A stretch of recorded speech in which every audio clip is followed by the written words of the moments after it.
Sekarang kan mau kuliah kan? Kuliah di mana? Di Universitas Indonesia, Pak. Sudah daftar? Udah. Tinggal ujian tanggal 28. Ya udah, daftar aja kuliah, kritis nanti kuliah.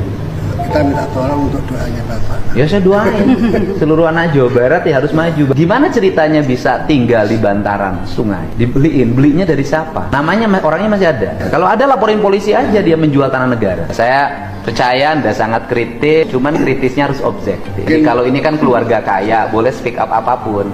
Ya bukan kaya Pak, sama Ya kan artinya boleh speak up apapun karena pengen wisuda, pengen ini karena dihilangkan, jadi kehilangan masa depan. Saya katakan kenangan itu hanya berlaku pada waktu. Nanti kalau sudah masuk kuliah atau setelah sekolah jadi pengangguran, kenangan hilang, yang ada adalah kebutuhan, pengen dapat pekerjaan. Ya kalau sekarang ya pasti ceritanya adalah masa-masa indah SMA.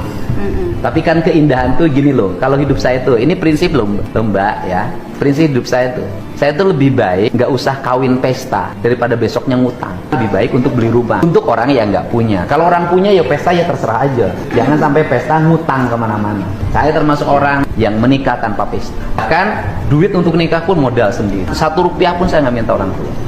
Itulah sehingga mandiri seperti sekarang. Sehingga saya itu ingin, karena saya pengalaman hidupnya pedih, mandiri, saya pengen anak-anak Jawa Barat tuh prihatin, punya masa depan gitu ya. Terima kasih ya, saya sudah mengkritik saya, makanya saya undang.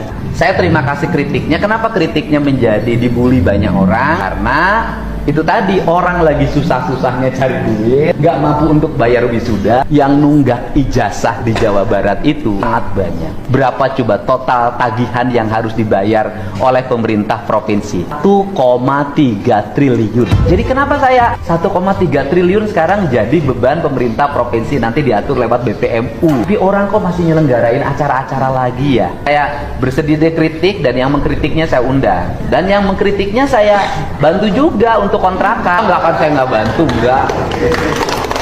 Ya, yang bantunya bukan saya, yang bantunya dari Bank Jabar Peduli. Saya hanya memfasilitasi saja. Saya juga sudah bicara dengan Menteri Perumahan Pemukiman. Saya cerita orang yang rumahnya di bantaran sungai harus dicariin solusi rumah. Saya tuh berpikirnya panjang. Nanti kalau saya nggak melakukan ini, banjir parah lagi, gubernur lagi yang disalahin. Mbak Aura itu bisa menjadi pelopor lingkungan, pelopor kebersihan. Kampung saya bersih nggak? Jadi saya bukan hanya sekedar nyuruh orang lain, ngasih contoh di kampungnya bersih. Tuh, ayo sok 10 juta ya, kita beri bantuan untuk kontrak rumah 10 juta minimal selama setahun bisa kontrak ya. Mau terima nggak? Mbak Aura mau terima nggak?